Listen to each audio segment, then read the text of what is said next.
കൂത്താട്ടുകുളം വെളിയന്നൂർ അരീക്കരയിൽ വിദ്യാർത്ഥി സ്വന്തം പുരയിടത്തിൽ നട്ടുവളർത്തുന്നത് 25 ഇനം കപ്പകൾ. കപ്പ കൃഷിയിൽ വേറിട്ട വഴികളിൽ സഞ്ചരിക്കുന്ന യദു കൃഷ്ണ +1 വിദ്യാർത്ഥിയാണ്.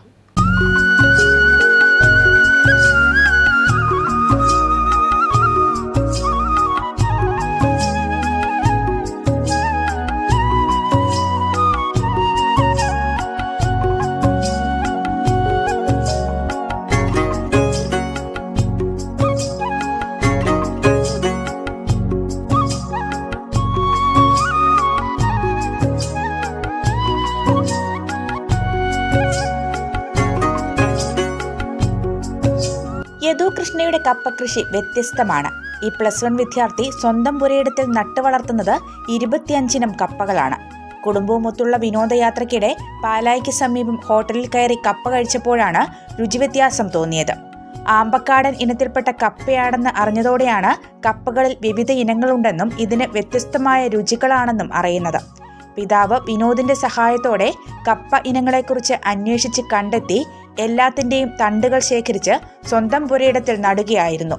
ആദ്യം 10 ചുവടാണ് നട്ടത്. പിന്നീട് കുടുംബവക പുരയിടത്തിലും അവിടെ നിന്ന് ബന്ധുവിന്റെ പുരയിടത്തിലുമായി നിലവിൽ 50 സെന്റ് സ്ഥലത്ത് കൃഷി ചെയ്യുന്നുണ്ട്. 2 വർഷത്തോളമായി കൃഷിയിലേക്ക് ഇറങ്ങിയിട്ട്. മധ്യകേരളത്തിന്റെ ഏറ്റവും വലിയ കപ്പ കൃഷിക്കാരനായ മുത്തോലി പഞ്ചായത്തിലുള്ള തോപ്പിൽ ഷൈബു തോമസ് ആണ് വേണ്ട സഹായം ചെയ്തു തന്നതെന്ന് യദുകൃഷ്ണ പറഞ്ഞു. Ambakkadan, Ceylon, Raman, Malabar, Cambodian, German, Spain Maria, ഏത്തക്കപ്പ, മഞ്ഞക്കപ്പ, വല്ലഭൻ, ശ്രീസ്വർണ, ശ്രീരക്ഷ, ശ്രീ വിശാഖം, ശ്രീ ഉത്രാടം, കേരളശ്രീ, ചീനിക്കിഴങ്ങ് കപ്പ, ഉണ്ടക്കപ്പ, വെള്ളായനി ഹ്രസ്വ, കറുത്ത മിക്സ്ചർ, വെളുത്ത മിക്സ്ചർ, ചാലക്കുടി എന്നീ ഇനങ്ങളാണ് നിലവിൽ കൃഷി ചെയ്തിരിക്കുന്നത്. ഇത് മലബാർ കപ്പയാണ്. ഇത് ഒറ്റ തണ്ടേ ഉണ്ടാവുള്ളൂ. ഈ തണ്ടിന് അത്യാവശ്യം വണ്ണമുള്ള കപ്പയാണ്. ഇത് ആമ്പക്കാടനാണ്. ഇത് 3 തണ്ടുണ്ട്. ഇതിൽ നല്ല പൊക്കമുള്ള കപ്പയാണ്. ഇത് മലബാർ കപ്പ തന്നെയാണ്. ഇത് കിൻഡൽ കപ്പയാണ്. ഇത് ഇങ്ങനെ മെലിഞ്ഞ കപ്പയാണ്. ഇതും കിൻഡൽ കപ്പയാണ്. ഇത് കംബോഡിയൻ എന്ന് പറയുന്ന കപ്പയാണ്. ഇതിന് ഇലയ്ക്ക് നല്ല കളറാണ് മേളിൽ. ഇത് ഇസ്രായേൽ കപ്പ എന്ന് പറയുന്ന കപ്പയാണ്. കപ്പ കൂടാതെ വാഴ, ചേന, ചേമ്പ്, ഇഞ്ചി എന്നീ കൃഷികളുമുണ്ട്. ബന്ധു ശ്രീല ശിവനാണ് സൗജന്യമായി സ്ഥലം കപ്പ നടുവാനായി നൽകിയത്. ഒരു കൗതുകത്തോടെ ആരംഭിച്ചതാണെങ്കിലും ഇന്ന് ഇതൊരു ഹരമായി ഏറ്റെടുത്താണ് പോകുന്നത്. ഒരു ദിവസം 1 മണിക്കൂർ ഈ തോട്ടത്തിൽ ചെലവഴിക്കും. ക്ലാസ് ഉള്ളപ്പോൾ പലപ്പോഴും സാധിക്കാറില്ല. എൻ്റെ അച്ഛൻ പണ്ട് മുതൽ കൃഷി ചെയ്യുന്ന ഒരാളാണ്. അപ്പം അങ്ങനെയാണ് എനിക്ക് കൃഷിയിലോട്ട് താല്പര്യം വന്നത്. ഞാനിവിടെ 30 ഇനം കപ്പകൾ നടുന്നുണ്ട്. 60 സെൻറ്റിലാണ് നടുന്നത്. എനിക്ക് പലതരത്തിലുള്ള കപ്പകളുണ്ട്. അച്ഛനാണ് ഇതിലോട്ടുള്ള പ്രോത്സാഹനം തന്നത്. ഓരോ കപ്പ നട്ട് തുടങ്ങിയതാണ്. ഇപ്പോൾ 25 ഇനത്തിലധികം മേളിൽ കപ്പകൾ നടുന്നുണ്ട്.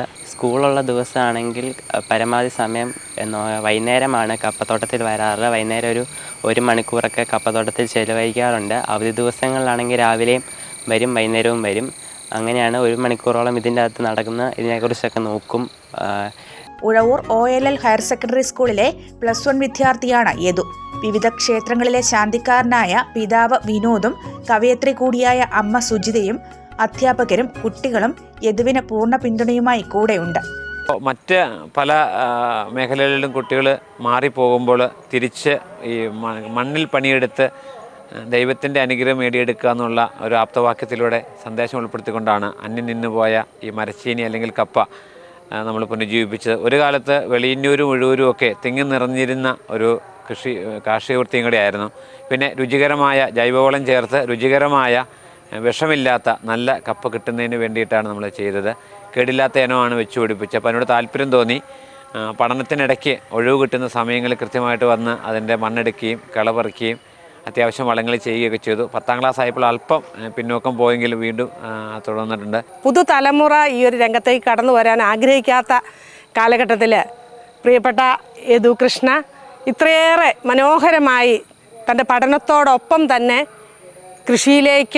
കൃഷി പ്രവർത്തനങ്ങളുമായി ഇറങ്ങിയിരിക്കുന്നു എന്നത് ഈ നാടിനേറെ അഭിമാനകരമാണ്. പ്രിയപ്പെട്ട യദു കൃഷ്ണയുടെ പേരൻസായ ശ്രീ വിനോദും ശ്രീമതി സുജിതയും രണ്ടുപേരും അവരുടെ ഒരു ചെറിയ ഹെൽപ്പുകൾ കൂടി കൊണ്ടാണ് നമ്മുടെ ഈ കുട്ടി കർഷകന് ഇത്രയേറെ ആത്മാർത്ഥമായി ഈ ഒരു കാർഷിക രംഗത്ത് പ്രവർത്തിക്കാൻ സാധിക്കുന്നത്. News bureau, Koothattukulam.